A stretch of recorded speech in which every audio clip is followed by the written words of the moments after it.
next time for the third one. If you say so. Alright, sis. Decide. Yeah, I know, but it seems like the cars are always in my favor. Alright, sis, are you ready to be annihilated? Go for it. Alright. So, tell me, like, do you think, honestly, like, how close are you, like, with the family? Like, do you feel like your childhood was better than most kids? I think it's hit or miss. Hit or Depends miss? on somebody's, I guess, definition of a good childhood. How do you mean? Come back here. Me? Me? Oh, no, you're not talking to me. I don't know. I feel like in some respects we had a pretty good childhood. In some respects we could have had a better childhood. I feel like you're right for a lot of the times. I feel like, I mean, we did grow up pretty strict, with our dad, and, Yeah. Mom was always kind of that nurturing one, and, Greg was always the strict, adhere to the rules kind of person. But I think, I think because of our childhood, we kind of, it shaped us to be really great people, you know. Yeah. We know pretty much, we're normal. I would say that we're normal for the most part. Like, we have, our values are pretty much aligned with how a normal human being should be, when it comes to the right and wrong of things. Like, obviously, I'm not fascinated with, murder or anything like that, we both want to live simple lives.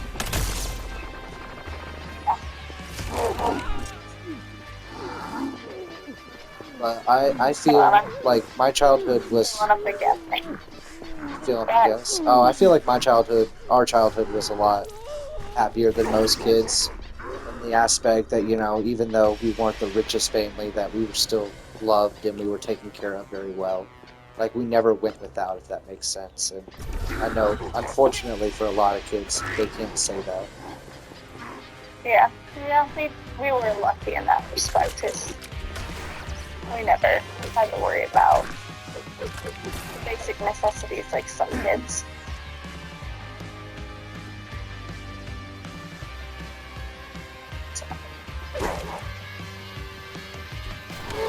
What do you feel like was your greatest accomplishment in life? My greatest accomplishment in life?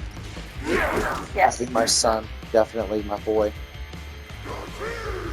I feel like, yeah, being a father had to have been my greatest accomplishment, no matter what I did.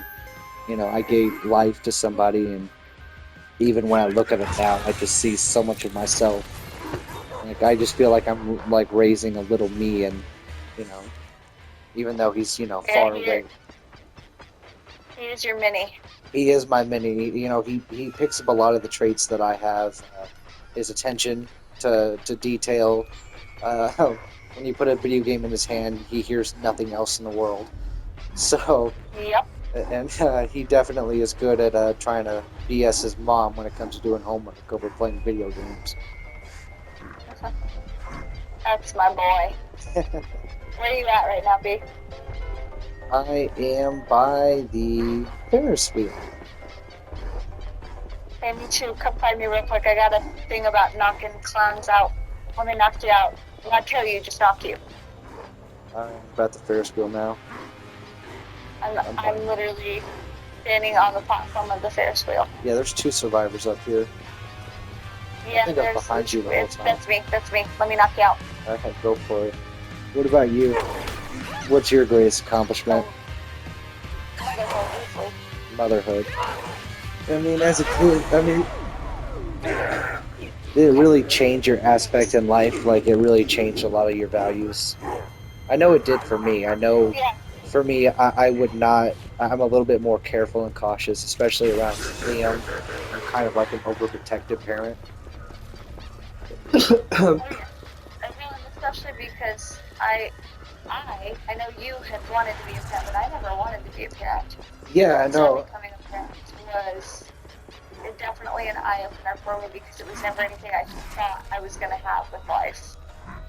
Like, if you'd have told me 6 years ago that I was going to have a 5-year-old, I was laughing. You know what I mean? And I remember we'd ask you almost every year when we were younger, "You gonna have kids?" And you never imagined Yeah. that you would be. It was completely ludicrous to even mention it to you. Yep. So then sobering reminder of how much your priorities can change in just a time. That's how everybody easily microwaves a compliment. My kids are pretty terrific. What is something that you've always dreamed of doing, even if you've had Jamie? Like, what is something that you've always dreamed that I want to do this before I die, kind of thing?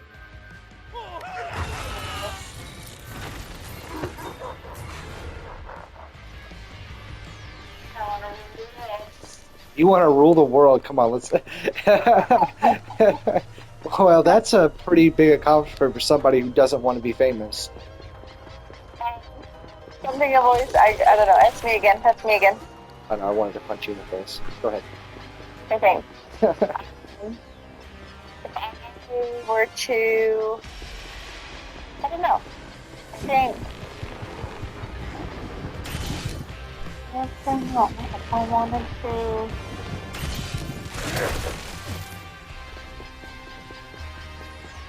I've always wanted to go skydiving. Really? Okay. Well, Yeah. Adam had to go with you. My fear of heights. I could not take you, sis. Yeah, I think my biggest fear would be like something, like some freak accident, like my parachute not deploying or something like that. So, you know, I probably been more likely to do it before I became a mom, but now that I am a mom, I have to like be super conscious of everything. Because, you know, everything I do affects my child. But I think, yeah, if there's like one thing that like I've always wanted to do, skydiving. Okay. I definitely So, feel that. what about you? My What about biggest, again, my biggest dream always falls on like the career I wanted to do. Something I've always wanted to do was design a video game. You remember when I was in high school and I took that game design class and I actually played a game. I designed my own game that you guys played. you? Like it was so much fun to see you play the game and to realize that I was the one that made that game. Like it just felt me with it filled me with a lot of joy. And I guess my dream is always just to pursue that. Like this career and what I want to do, it's literally the end all be all. Like I will be satisfied with the rest of my life if I can just have this job as my job. You know, I want to brag about playing the newest, hottest video game before anybody else. And, That's fair. but I think if it was something other than gaming that I would want to do, man, I was actually talking to my friend about this earlier. There's just, I guess I want to travel the world. I want to just go. I want to go to the Colosseums in Rome. Is this you? So, yeah, don't tell me I'm found out. Yeah, that's right. Yeah, I want to go see the Colosseums in Rome. I don't like. I want to go see where the gladiators fought the lions and all the different people. Like I get so jealous of my friends when I see they're deployed and they're in Germany or they're in Italy and they get to see that stuff and experience that. I just get so jealous because man, I've always wanted just to be there, you know, take pictures. And, yeah, I want to be in the center of the arena. Oh, I'll be back. Don't you worry about that, Gimpy. That's fair. Yeah, I'd like to go see. And then I'm going to you know that Adam and I are going to Europe later this year. I'm so jealous of you guys. I don't know if we'll get, because, you know, there's a lot to do with Europe, and I don't know if we'll get to go to, I don't think we've decided yet on exactly which countries we're going to go visit, but, like, that would be a cool trip for me. Yeah. I know there's like when you guys go to Germany, you guys can like take a train and it's like only 10 or 20 bucks. You can go to Paris, you can go to Rome, and it's so cheap just to go all over the country and I mean, I really want to do that. I mean, you guys can go to Paris for an afternoon and then take a train over to Rome. You know what I mean? Yeah. And we I almost think did we've that. talked about sticking to England, but also doing Ireland and Scotland and doing a lot of the Harry Potter stuff. Oh, yes, definitely. I know Mom would be really jealous if you got to go to Ireland without her. Yeah, yeah, I think we've talked about doing that that side of stuff. You guys gonna go see the church where the Harry Potter films were filmed? Yeah. And go to King's Cross Station and go to platform 9 3/4. Yeah. Just make sure Adam runs through the wall first, okay?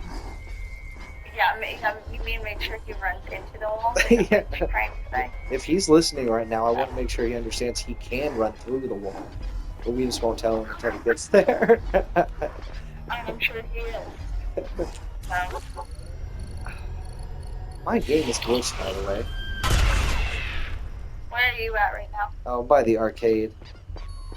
Okay, I'm towards the back of here.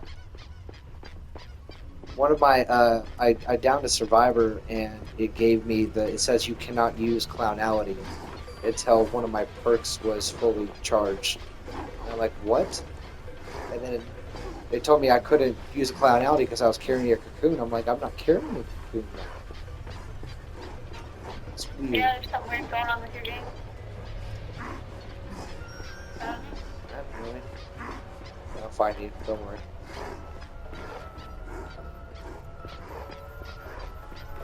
Here. What is your most terrible memory? Oh, that's a good question. I think my most terrible memory will also tie in with my most embarrassing memory of the prank that you and Corey pulled on me at the aquatic center when we were kids.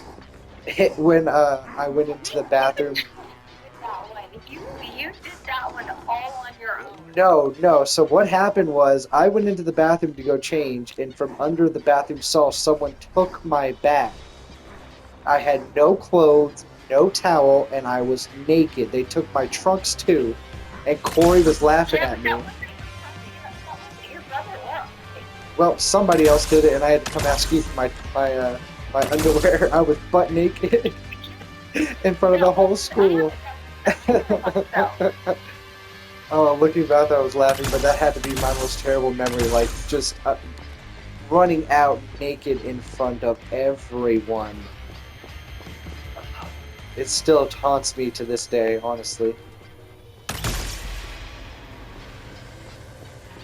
But I know you and Sure, it's Corey. not getting stuck on the fence. I am okay. Don't make fun of my weight. I know I got some hips on me, girl, but.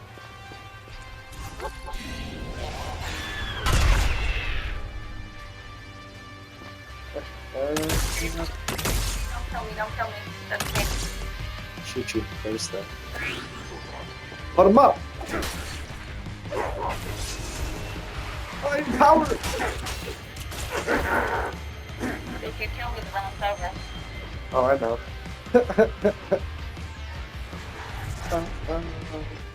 Freedom! Oh, wait, somebody's getting attacked over here.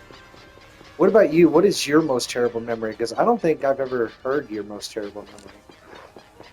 I mean, I feel like mine's pretty obvious. I mean, to me, the worst memory I can think of is getting a phone call from Mom that Corey had died. Yeah, losing him still affects us to this day. It affects me too. Yeah. And I guess I should have put that as my most terrible memory, but I feel like when I think of Corey, I want to think of all the funny, goofy things that we did to each other and, keep the memory alive. Yeah, I want to think of the good things too, but I think about the fact that, and I'm going to be perfectly honest, and I feel bad for even saying this, even in Germany time, when she said, hey, your brother's been found, I thought it was you. Yeah. Yeah. Because you were in Germany and that was all going on, the war was going on with Russia and everything, invading, and I wasn't even expecting it to be Corey. And so when it was Corey, that kind of my heart. Honestly, like, I guess my ears were ringing when Mama Mishley told me because I thought Corey got killed by somebody, just being Mr. Macho Yeah. that he always was. But you know how much he. Yeah. But to understand that, how he died, it's to this day, it's still unfathomable. Yeah, I still look back and I'm like, there's no way that I'm not just gonna wake up and I'm not gonna tell the world my longest dream in human history. Yeah. There's sometimes where my brain wants to call him and I have to remind myself, no, he's not here. And then and then my brain goes, yes, he is. And then I go, no, he's not. And then my brain goes, yes, he is. I do the back and forth of like, it's not gone. Of course, yeah, it's just Yeah, but he is. constantly, and even to this day, like I still think like. I mean, I don't know if it's just the 5 stages of grief, like the things that I could have done if I would have just stayed home and not volunteered for deployment, stuff like that. Being I don't close think to there's him. anything that any of us could have done would have stopped Corey. You know how determined he was when he made up his mind about something. Yeah, I just think it also hit me kind of hard because at the time that he died, I was 7 months pregnant. So I didn't get to grieve with you all because I had to think about keeping a baby safe. yeah, and that can cause a So lot of strain on the baby. I had to kind of stuff my grief away and pretend like it didn't exist because I was 7 months pregnant Yeah, and I had to keep the baby safe. So I had to pretend like I wasn't sad even when I was because, yeah, and I had somebody else to be responsible for. And then by the time I had the baby and then was able to process, you guys had processed. So I was kind of behind the curve. yeah, I don't think we're ever going to truly process it. I don't think we're ever going to not be sad about it. It's just Oh, it's no. something we have to live with the rest of our lives because I don't think there's ever going to be a day where we're like, it's fine. Well, I'm over it. Like I don't think we're ever going to fully be over it, if that Well, makes sense. that, yeah. Well, Corey did like being the center of attention, no? Now he's the permanent center of attention. But all For right, real. all right. All right, tell me Since when you're ready for match 3. let's